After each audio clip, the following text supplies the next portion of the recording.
नमस्कार दोस्तों, I am Saurabh Verma. I can learn में आपका स्वागत है। आज हम इन्वायरमेंटल एनसीईआरटी बुक में इम्पॉर्टेंट पॉइंट को पढ़ाने जा रहे हैं। अधिकांशतः सीटेट परीक्षा में इन्हीं एनसीईआरटी बुक से 50% क्वेश्चन आते हैं।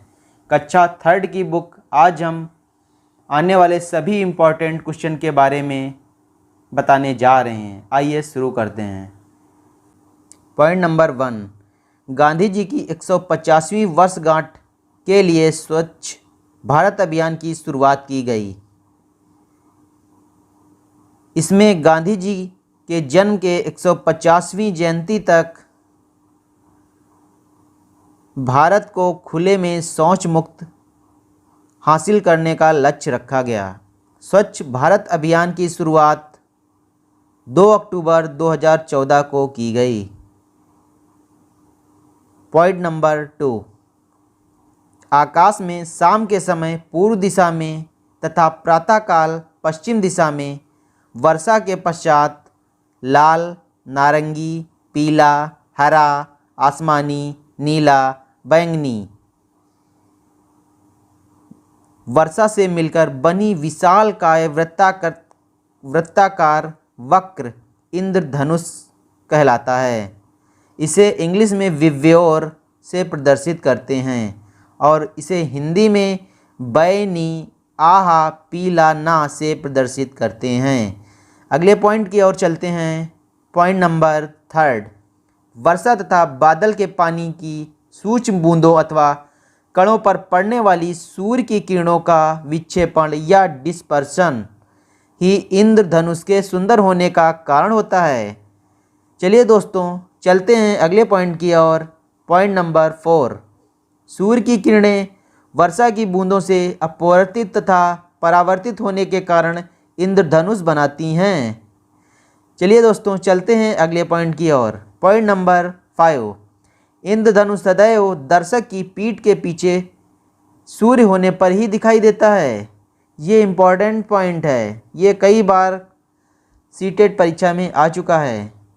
पॉइंट नंबर 6, ये वेरी इम्पॉर्टेंट क्वेश्चन है। पॉइंट नंबर 6, डस्टबिन को पढ़ने के लिए बेरलिप का प्रयोग करते हैं तथा इसकी खोज लुई बेल ने की। ये फ्रांस के रहने वाले थे। अगले पॉइंट की ओर चलते हैं। पॉइंट नंबर 7, बर्फ़ के घरों को इग्लू कहा जाता है।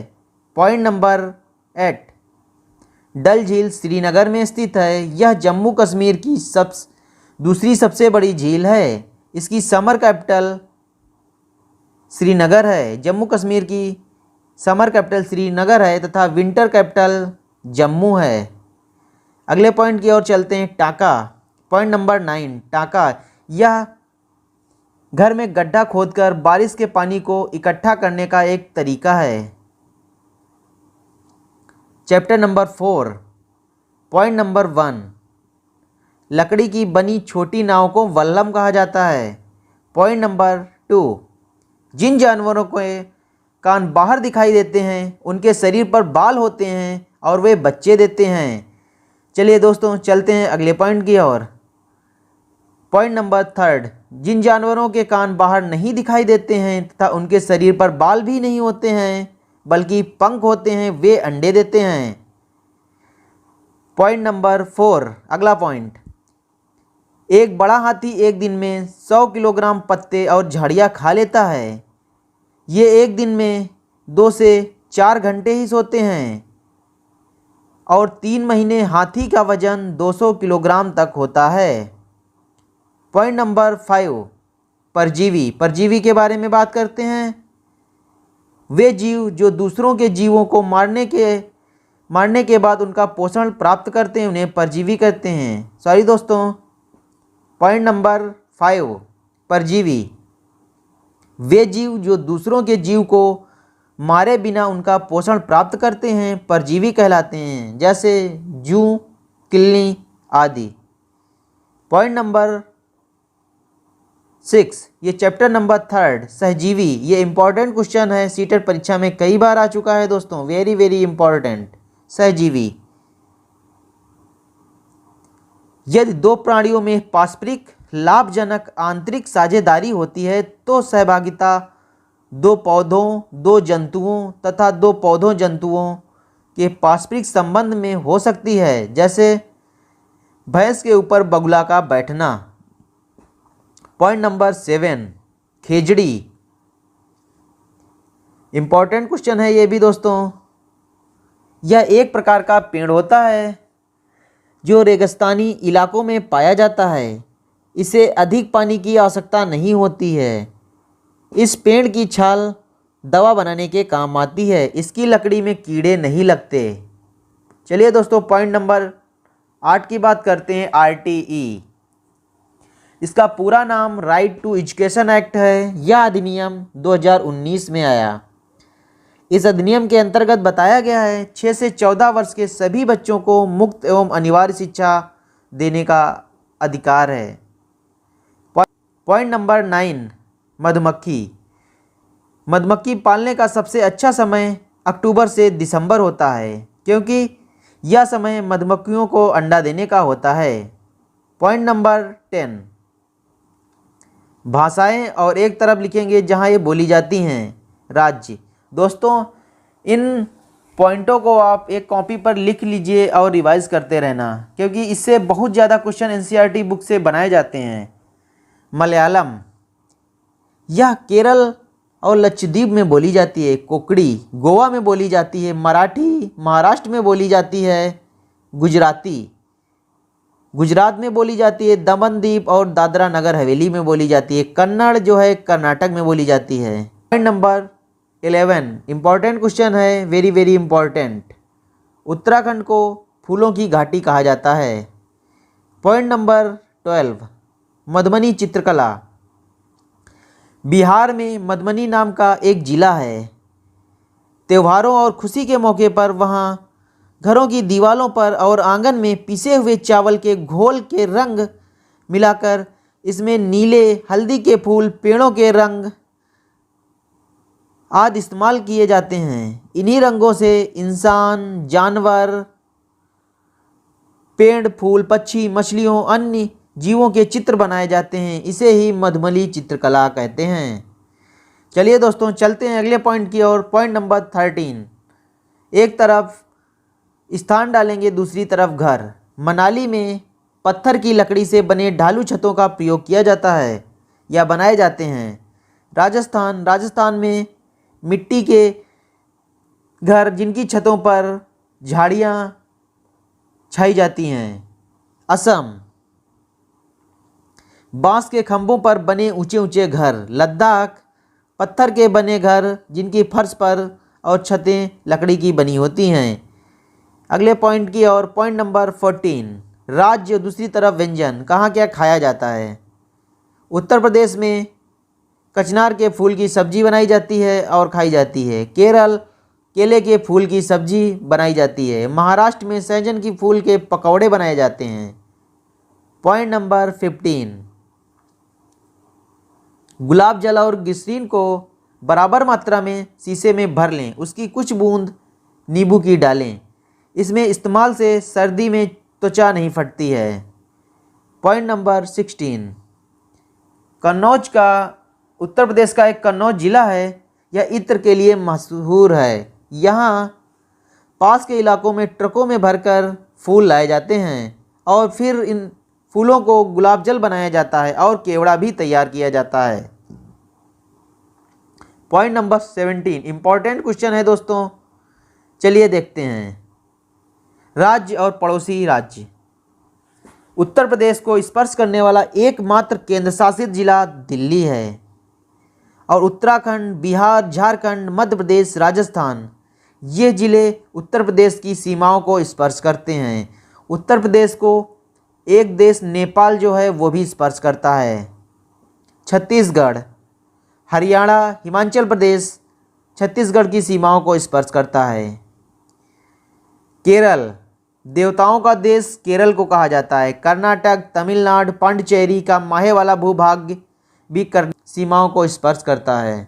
महाराष्ट्र, गुजरात, मध्य प्रदेश, छत्तीसगढ़, आंध्र प्रदेश, तेलंगाना वाला भाग, कर्नाटक और गोवा महाराष्ट्र की सीमाओं को स्पर्श करते हैं। और ये इम्पॉर्टेंट है। अगला 4 जम्मू और कश्मीर पंजाब और हिमाचल प्रदेश की सीमाएं स्पर्श करती हैं। पॉइंट नंबर 18 राज्य और पुल। असम में बांस का पुल बनाया जाता है। लद्दाख में ट्राली से लकड़ी का झूला। केरल वल्लम लकड़ी की बनी छोटी नाव प्रयोग की जाती है। राजस्थान ऊंट गाड़ी प्रयोग की जाती है। मैदानी इलाकों में बैलगाड़ी का प्रयोग किया जाता है। उत्तराखंड में उबड़ खाबड़ पथरीले रास्ते हैं। पॉइंट नंबर 19 हथनियों के झुंड में केवल हथनियां और बच्चे ही रहते हैं। झुंड में सबसे बुजुर्ग हथनी पूरे झुंड की नेता होती है। एक झुंड में 10 से 12 हथनी और बच्चे ही होते हैं। हाथी 14-15 साल तक ही एक झुंड में रह सकते हैं, फिर वे झुंड छोड़ देते हैं और अकेले ही रहते हैं। हाथी परेशानी आने पर एक दूसरे की मदद भी करते हैं। Point number 20 Bishnoi. विश्नोई राजस्थान में निवास करते हैं, जो पेड़ों और जानवरों की रक्षा करने के लिए प्रसिद्ध हैं। इम्पोर्टेंट क्वेश्चन है। अगला पॉइंट है मधुमक्खी। मधुमक्खी के अलावा चींटियां भी मिलजुल कर रहती हैं। रानी चींटी अंडे देती है। सिपाही चींटी बिल का ध्यान रखती है। दीमक और ततैया भी इसी तरह समूह में रहते हैं। क्वेश्चन आता है समूह में रहने वाले कीट पतंगे कौन से हैं। उसमें समूह में ततैया और दीमक समूह में इसी तरह रहते हैं जैसे चींटियां समूह में रहती हैं। इस प्रकार के क्वेश्चन आएगा। अगला पॉइंट है 22 ओमना का सफ़र। गांधीधाम कच्छ से लेकर केरल तक की ये यात्रा है। इम्पॉर्टेंट है, जब कोई व्यक्ति ट्रेन से अहमदाबाद से केरल की ओर यात्रा करता है तो वह अनेक सुरंगों को पार करता है। ये सुरंगें पश्चिमी घाट के पर्वतों में पड़ती हैं। पॉइंट नंबर 23 गांधीधाम अहमदाबाद और वल्लम गुजरात में है।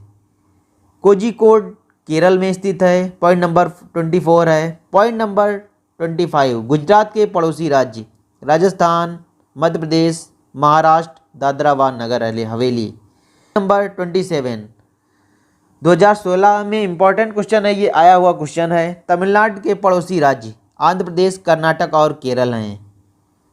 चलते हैं पॉइंट नंबर 20 और 28 की ओर। मड़गांव गोवा राज्य में स्थित है। 29 गोवा में केरल तक रेल रास्ते में 92 सुरंगें तथा 2000 पुल पड़ते हैं। चलिए दोस्तों चलते हैं अगले पॉइंट की ओर। 30 मलयालम में विलियम्मा माँ की बड़ी बहन को कहते हैं। पॉइंट नंबर 31 केरल में एक जगह से दूसरी जगह जाने के लिए फेरी, ये नाव को कहते हैं फेरी, और अन्य तरह की नावें का प्रयोग किया जाता है। पॉइंट नंबर 32 इम्पॉर्टेंट है। चैप्टर नंबर 9 बदलते परिवार। परिवार एक इकाई है जिसमें माता पिता और उनके बच्चे होते हैं। यह कथन सही है कि नहीं इसके बारे में बताना है हमको, क्योंकि परिवार कई प्रकार के होते हैं तथा परिवार में केवल एक प्रकार से वर्गीकृत नहीं किया जा सकते हैं, क्योंकि परिवार में बहुत सारे लोग रहते हैं। एकल परिवार, संयुक्त परिवार, ऐसे अनेक प्रकार के परिवार होते हैं। नंबर 33 यह हमारे वीडियो का आखिरी और लास्ट पॉइंट। बाल विवाह कानून बताता है कि लड़की की शादी की आयु 18 वर्ष तथा लड़के की शादी की आयु 21 वर्ष होनी चाहिए। वीडियो में इतना ही। कल फिर मिलते हैं नेक्स्ट वीडियो में। अगर आपको हमारी वीडियो अच्छी लगी हो तो लाइक, शेयर और सब्सक्राइब कीजिए। Thank you.